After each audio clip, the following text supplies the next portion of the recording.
You're listening to an Airwave Media Podcast. About 6 months ago, I was scrolling through my news feed and my eye landed on a Mashable story in which they ranked 11 hot dog brands from worst to best.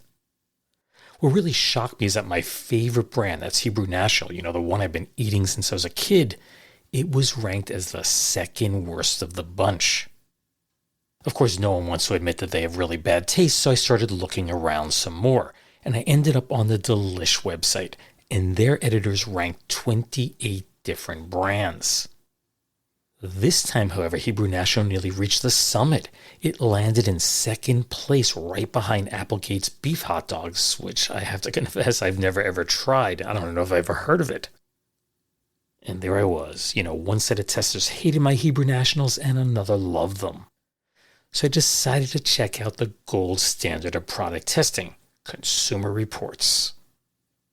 Anyway, their verdict placed Hebrew National again as the runner-up just behind Nathan's Famous. They wrote, quote, "The Hebrew National beef frank is so good that it's almost unfair to classify it as second best. It is in many ways as good as Nathan's hot dog," unquote. So what does this all mean? Absolutely nothing. Everyone, of course, has a different sense of taste, and I'm just going to keep going on eating my Hebrew Nationals. But if you prefer a different brand, that's assuming you even eat hot dogs, just go right ahead. It's fine with me. Well, today I have a true holiday story about a man whose generosity came wrapped in steam and a bun. He handed out hot dogs by the thousands, and he did it for free. So sit back and enjoy the story of the Hot Dog Santa Claus. I am Steve Silman, and this is the Useless Information Podcast. Useless information. One of the byproducts of researching and producing this podcast for the past 18 years is that I now subscribe to several genealogy websites. And over time, I've used these resources to help me piece together more and more and more of my family's history. And while I haven't unearthed any shocking scandals, I have to say there are no hidden murderers in my family, at least so far, I do find real satisfaction in uncovering those tiny little details that have been lost to time. As family members pass on, these details are forgotten. Just this morning, for instance, I learned that my great-great-grandfather on my mother's side, it's a guy named Simon Seligman, he had 2 wives. Now, I always knew about my great-great-grandmother, that's Eva, who died in 1895. But until a few hours ago, I had no idea that Simon had remarried the following year to a woman named Sophia. Now, Simon's actually the first of all my direct ancestors to come to the United States. He was born in Germany, but in August of 1862, when he was 19 years old, he came to this country. By October of that year, he was fighting in the U.S. Civil War. But at some point during the war, he was shot in the head and survived, which is another detail that I just uncovered this morning. I had no idea. He went on to attain the rank as sergeant before mustering out in June of 1865. Then 4 months later, after he left the military, he married my great-great-grandmother Eva, and he passed away in 1925, just a few weeks shy of his 82nd birthday. I can only venture a guess here, but Simon probably came to the United States to fight for the Union. And just why would he do such a risky thing? Honestly, I haven't a clue. But it is fairly well documented that many other Germans did exactly the same thing. The reality is that there were lots of reasons why millions of people made the decision to pick up and move to the United States. But whatever drew them here, I imagine they all shared a common hope. That was the promise of something better. It could be financial security, improved living conditions, a chance to raise a family, and maybe even a home to call their own. Unfortunately, as history has shown, not all achieved that better life that they dreamed of. And one of those men was Axel Andreas Bjorklund, the subject of today's story. And I'll begin by telling you that little is known about his personal life, but here is what I've been able to piece together. He was born in Sweden on August 6 of 1869, and he emigrated to the United States 20 years later, beginning his new life in Fitchburg, Massachusetts. For your reference, Fitchburg's about 42 miles or 67 kilometers northwest of Boston. It was there, on June 22nd of 1895, that Axel Bjorklund became a naturalized citizen of the United States.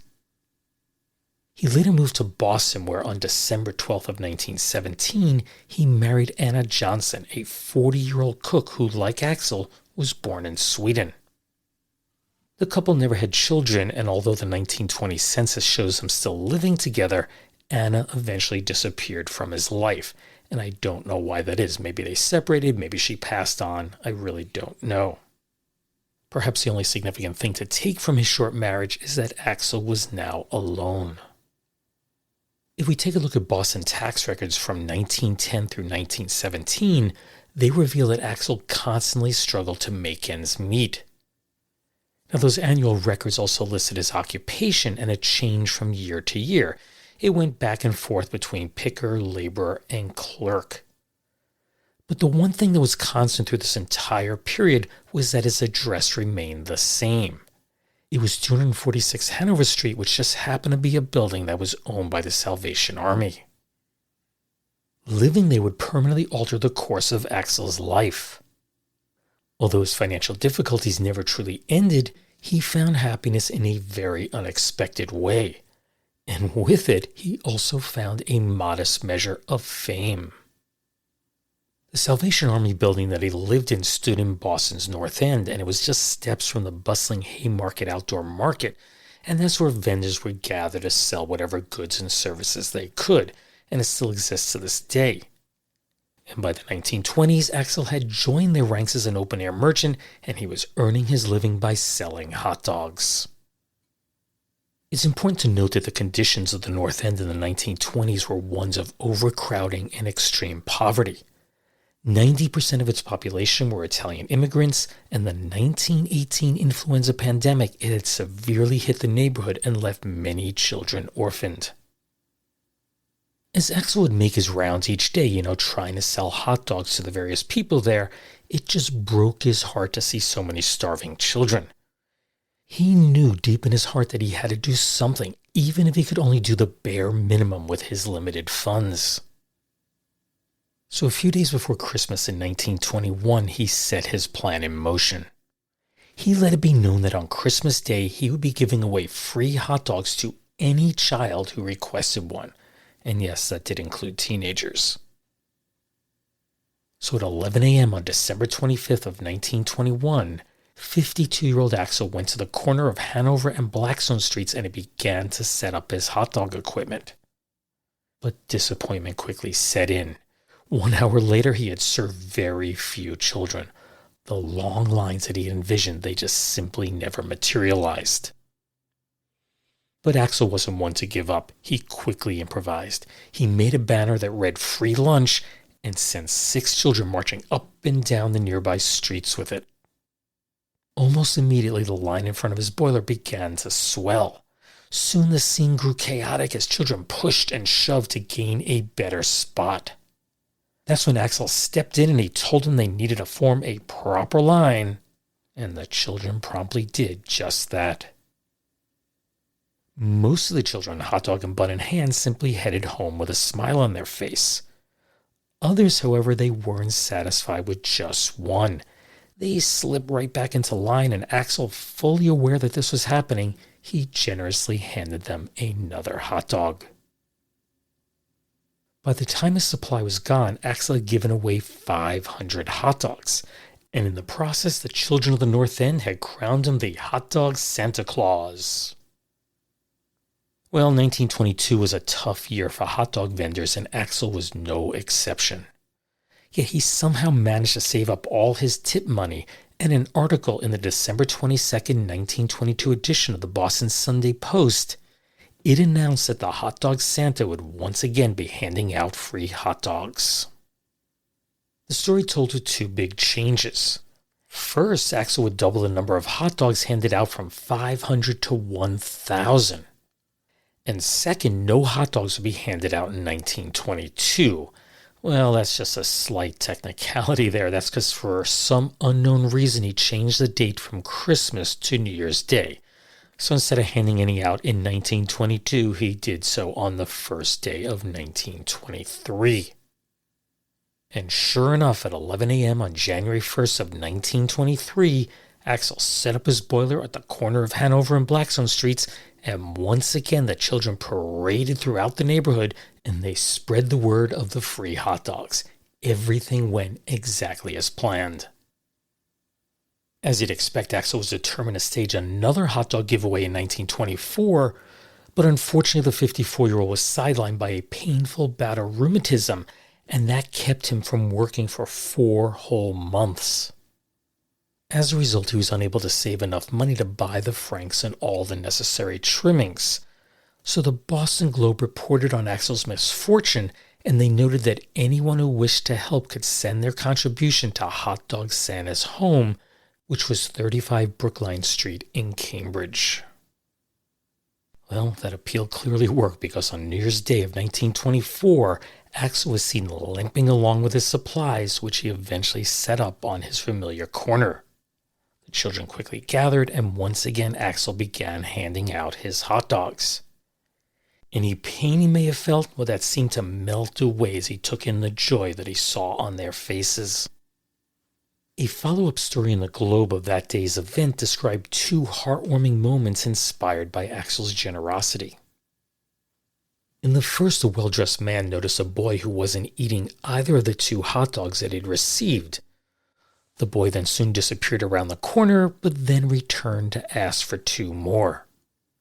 Curious, the man followed him. As he turned the corner, he saw the boy handing one of his hot dogs to an elderly man who was clearly down on his luck. The gentleman learned that on the boy's first trip to Axel's stand, he had passed the hungry old man begging for food. Moved by pity, the boy told him to wait around the corner near the giveaway. So what he did is he gave the man his first 2 hot dogs, then he went back for more and shared one from the second batch as well.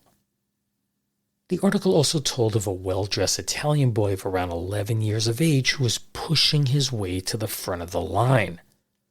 A man who was assisting Axel ordered the boy to get in line like all the other children.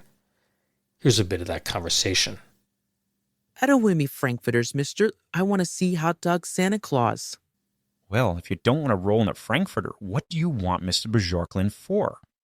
I wants him, that's all. As you can imagine, the gentleman wasn't buying it, and he ordered the boy to the back of the line. So he just walked off and disappeared.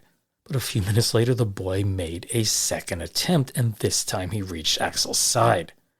Pulling on Axel's sleeve, the boy said, Hot Dog Santa Claus, I want to say something to you. What is it? 2 years ago, I was hungry and you gave me 2 hot dogs. They were great. Daddy was sick then and wasn't working. Since he has got a good job and makes lots of money in real estate, so you take this. At that point, Axel glanced down into his hand and noticed that the boy had given him a dollar bill, which is worth around $19 today. And while clearly touched, Axel expressed that he was unable to accept the generous gift, and he politely handed it back to the child. By the end of the day, Axel had given away 1,500 hot dogs on New Year's Day of 1924. He'd repeat that number in 1925 and then increase it to 2,000 of the weenies in 1926. And while the number of hot dogs handed out had increased, both Axel's health and financial situation, they were only getting worse. In addition, after the January 1st hot dog giveaway, the remainder of 1926 would bring 2 major setbacks. First, while making his usual rounds one day, a young man called out asking for a hot dog. So Axel did what came naturally, and he walked up to his doorway to serve him. That was a big mistake, because in that brief moment, his brand new nickel-plated hot dog boiler, it was left unattended. So another young man seized the opportunity, grabbed the boiler, and he drove off with it. Valued at more than $50, which was about $920 today, the boiler was never recovered. And as one might imagine, it was nearly impossible for a hot dog vendor to stay in business without the very equipment needed to cook the hot dogs. Then, not long after this, someone stole $50 from his trousers. This was the money that he had been saving up to purchase the hot dogs for the 1927 giveaway. It was clear that he was no longer able to cover the costs of the annual event. In fact, he really hadn't been able to do so since nearly the beginning. Instead, the bulk of his funding was coming from the generosity of the businessmen and the friends that he had in the market district. The year 1927 began on a high note with Axel giving away 2,000 hot dogs. But by October, his health and financial situation had deteriorated so badly that plans were made to send him to the Tewksbury Institute for long-term care.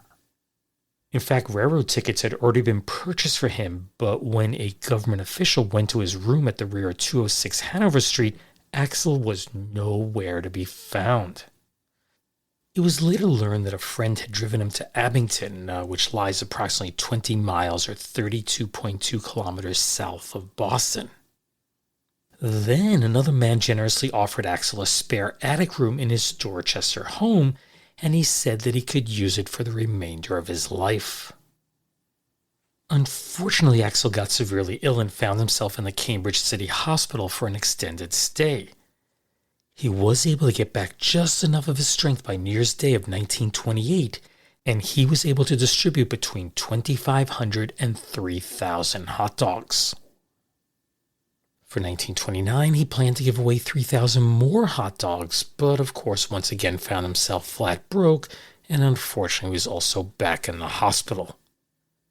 In addition, he hadn't paid his rent in months, so an officer from the Salvation Army went to talk to his landlady with the offer of paying the missing rent.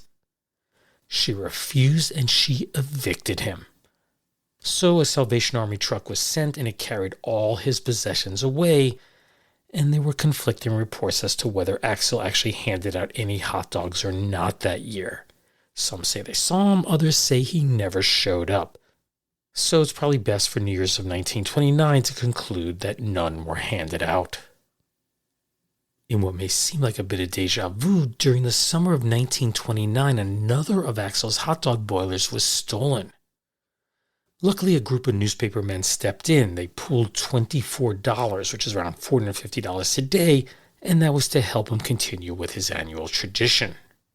And on January 1st of 1930, Axel made the familiar walk to the corner of Hanover and Blackstone Street, and he handed out 700 hot dogs.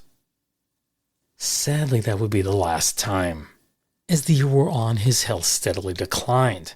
He spent 13 weeks in the Boston City Hospital, followed by 4 months at the Cambridge Home for the Aged.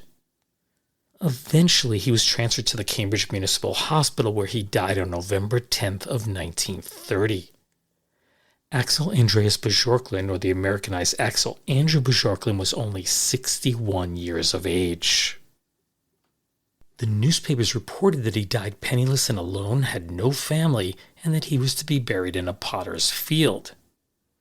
For a man who had so little yet gave away so much, this truly was a heartbreaking end. So a public appeal for burial funds was made in the Boston Globe, and with the Swedish Charitable Society coordinating the effort, enough money was raised to provide Axel with a proper burial in Cambridge Cemetery. In 1926, and this is while Axel was still alive, the book Chips from My Chisel by Anthony Werner was published, and it contained the following poem, which was simply titled Axel Bjorklund. Axel Bjorklund, the Frankfurter man, heats up his wares with a stove and a pan. Sells them all hot at the sides of the street, just where the curb and the paving stones meet. Clerks he has none nor a window to show, why if you're hungry, inside you should go. Table and chairs are no part of his fixtures, nor can he serve us delectable mixtures. Things for the epicure's dainty caress, Axel's no chef, he's a cook, more or less. Cook by appointment to you and to me, so might be worded our royal decree. Given this day from the depths of our souls, hail to Sir Axel his Frankfurts and rolls. Many a merchant like Axel we meet, crying his wares at the side of the street. Little they differ from princes of trade, seated on thrones that their industry made. Reaching and grasping and holding their hoards, gold is their ruler and they are its lords. Both Axel Bjorklund, the Frankfurter man, warms to the world like his big frying pan. Little has he on the porch a bestow, the wolf at the door must be battled, you know. And many a dog is consumed in the fray to keep ever ravenous varmint away. But when the children of alley and street shivering gather the new year to greet, Axel's kind face drops the mask of his trade, and lo, his true spirit is richly displayed. On the coal pavement with basket and gear, Axel starts business the first of the year. Great is his burden, but not for display. Little indeed are his profits today. Though with a shout and a scramble and race, customers gather and struggle for place. Boys of all sizes and nations galore line up to sample the dog vendor's store.